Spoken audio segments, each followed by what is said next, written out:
What's up, everybody? Welcome back to U.S. History. Okay, last week I had done a chunk of notes. It was kind of on a new topic, but it did correspond to the time period that we had already been covering, kind of 1890 to 1920 ballpark era. And I said this is going to be kind of the last thing I'm going to talk about from that era. And then moving forward, we're going to get into the Roaring 20s and then the Great Depression. So the 1920s and then the Depression took place in the 30s.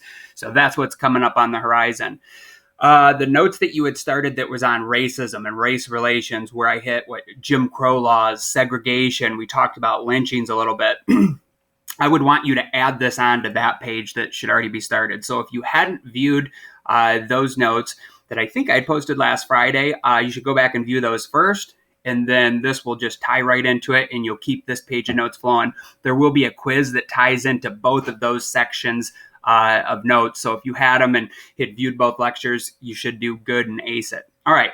Today I'm doing another profile, this time of a guy named Jack Johnson. And as you can see up there, not talking about the singer who's around today, I'm talking about the heavyweight boxer. Kind of a common-ish name, I guess. So anyway, most of you probably remember how I had profiled Teddy Roosevelt.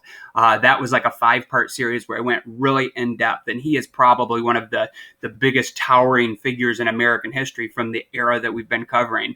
If we weren't so far behind and I wasn't in a crunch just for time-wise to get everything in this semester, I might do the same thing for Jack Johnson. Now, Jack Johnson did not probably impact American culture and society and politics the same way Teddy Roosevelt did.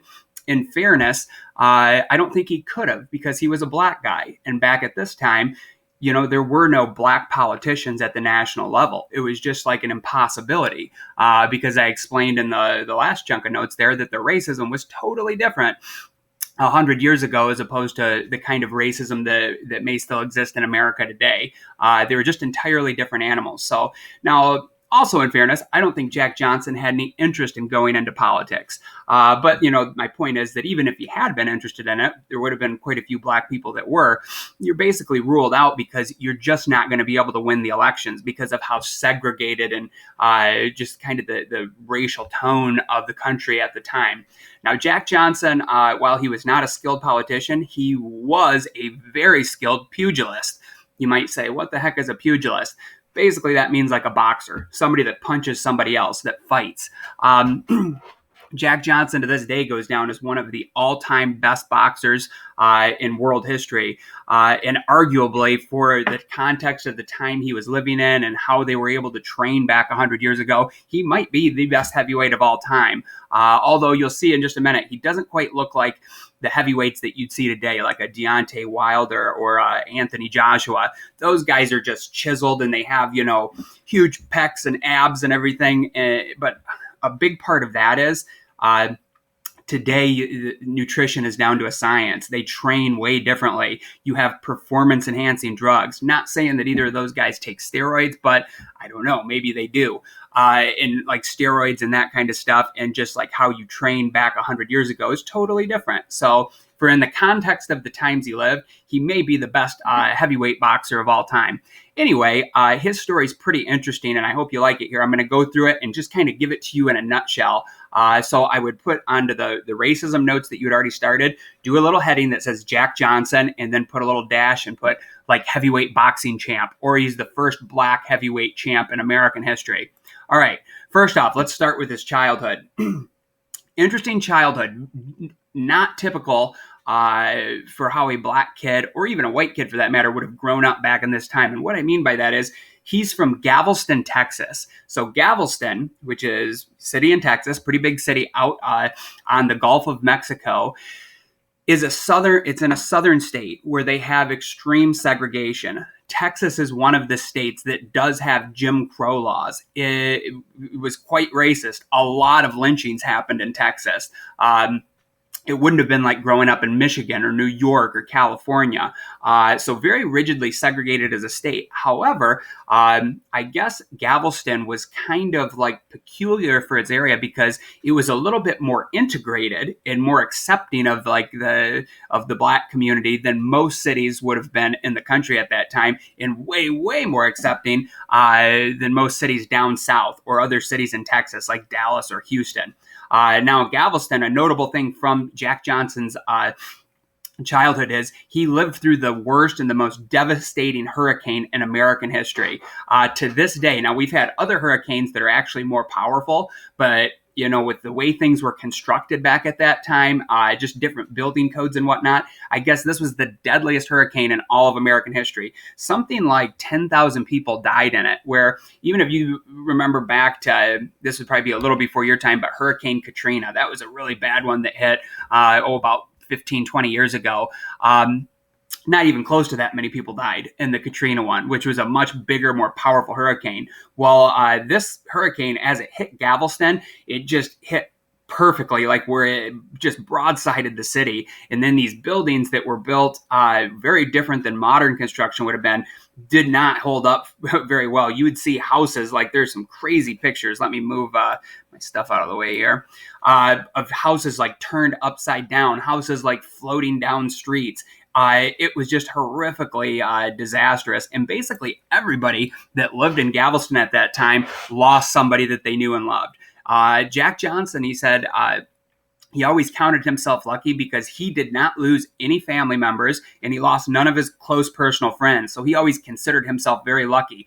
Now, he was a child, kind of probably about elementary age when that hurricane hit, or maybe middle school or so. But he was a younger guy and he lived through that. And he definitely knew people that died in the hurricane. But he always felt fortunate that he didn't lose any of his close, like kind of inner circle of family or anything. Now, his dad was a really hardworking dude. That was a nose to the grindstone, like go to your job 9 to 5. You put in extra hours when you can. You got to put food on the table.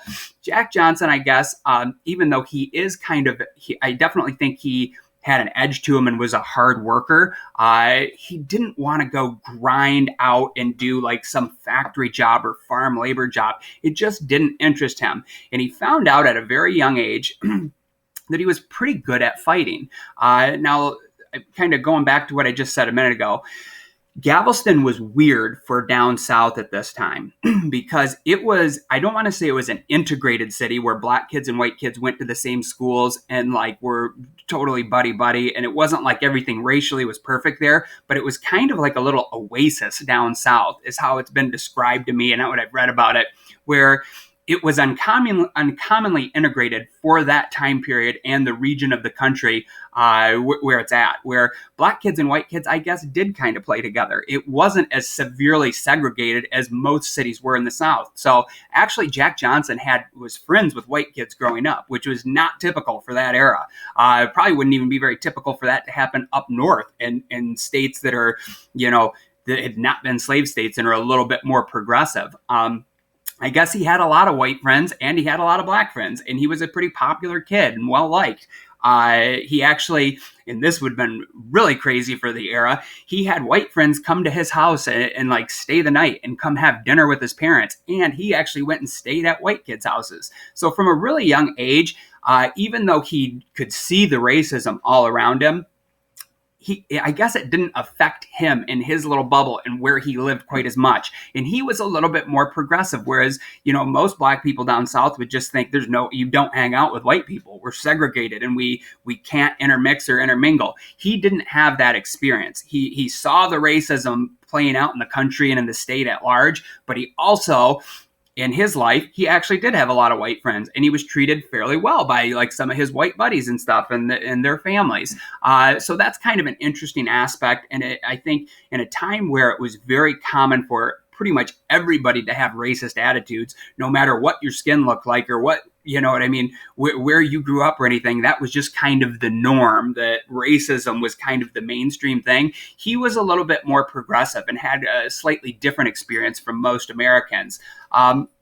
Now, like I said, when he wasn't too interested in just doing a grinding farm labor type job or working in a factory, he realized at a young age that he was a pretty good fighter. And how he kind of figured this out, I guess, and this is kind of a shady thing that would go down back at the time, there would be these like street fights where you could bet money on fights, and there were these wealthier like businessmen that are white guys down in the Galveston area that would, there weren't a lot of professional fights that would come into town, so they would go organize like street fights, and they would bet on people like in back alleys just beating the snot out of each other, and they would rig it up in different ways so that, like, for what I mean here, sometimes it would just be two guys fighting and they would bet on it. But sometimes that wasn't quite interesting enough, and they would have three guys fight one guy, or they would have like 10 kids, younger kids, like 10 years old, fight some adult homeless guy or something like that. So kind of bizarre combos where they would mix match and like, think about it, that it does sound kind of bizarre and intriguing. So lots of these like kind of wealthier businessmen would go meet in the alleys at lunchtime or after work, and they would be betting money. It would be like a little mini casino in the alleyway where they're taking bets and wagers on different fights, and they would kind of bill them up. And if you were like a good fighter, whether you were a kid or one of these guys on the street that just wanted to go get into scraps, you're not going to get a huge payday, but they would pay them a little money, especially if they won. They would get a little bonus. Well, Jack Johnson, I guess, started cleaning house in these little back alley fights. He didn't make a ton of money, but he realized he was a pretty tough fighter, and he would beat the snot out of all these other little kids and homeless guys and stuff, and he was making a little bit of money doing that. So that kind of hooked him on fighting. He thought, man, I'm pretty good at this. I'm just a natural. Maybe I should, look into it more and kind of make a career of this. So he starts fighting as a young man, and he starts training. And I guess he was phenomenal. He was just a natural at it. Now think, they didn't train back then with like being in the weight room and bench pressing and, doing curls and like on a treadmill or elliptical, or, you didn't have a personal trainer and, all these supplements you're taking. Basically, these guys, they would go run, they would lift up some heavy rocks or dumbbells, they would do push-ups, they'd do pull-ups, they'd jump rope. That was how you trained back then. So he was a hard worker in that respect, and he started training, and the more athletic he got and the older he got, the more just decisive he was, winning and beating the snot out of people in the ring.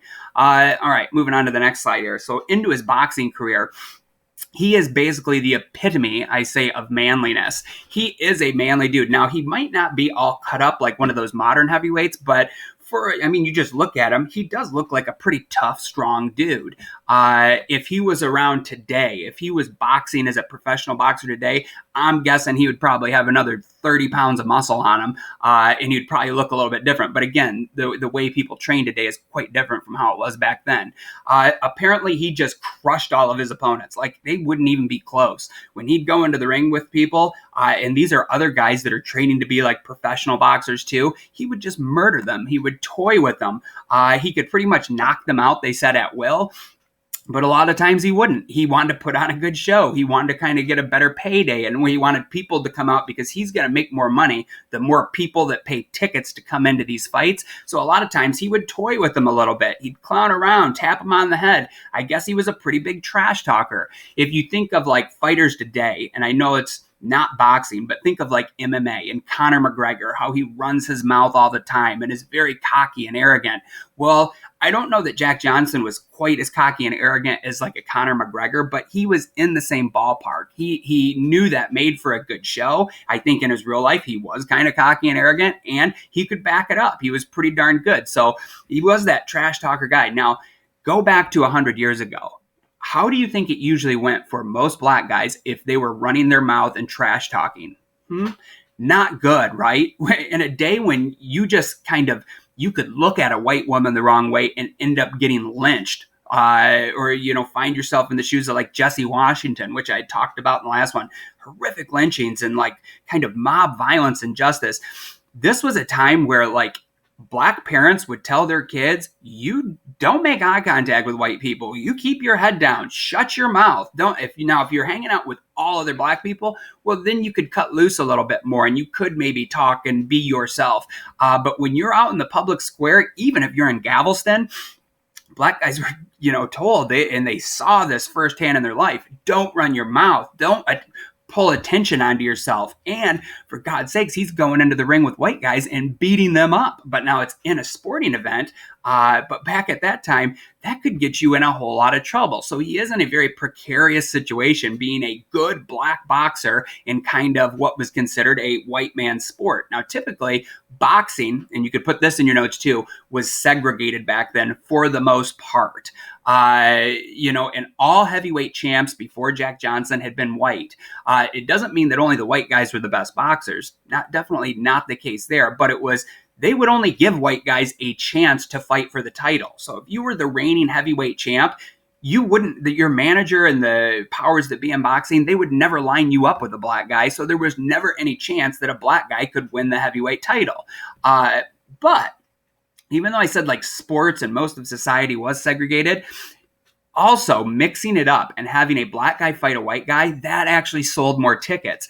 People, because of how racially charged the country was, people like to see fights like that. It's something different that you wouldn't see all the time, and they could bill it up and actually make more money. So Jack Johnson, he doesn't lose. He wins every single fight he's in. He beats up black guys. He beats up white guys. He beats up the Jewish boxers, the Irish boxers. Doesn't matter. Anybody that steps into the ring with him, I guess, just gets annihilated. And this is kind of after he turns professional. I think the Galveston Hurricane happened in 1901. It's a couple years after that. So kind of early 1900s, like when Teddy Roosevelt would have become president. He's just dominating the sport. But the downside is, even though he probably clearly for a few years was the best boxer probably in the world at that time, not just America, but all over, he couldn't get a title bout and actually claim the title. Now, Jack Johnson ends up being the first black heavyweight champ, and he's the champ for 8 years. However, if he had been given a title shot when he should have been given it, like in probably about 1903 or so,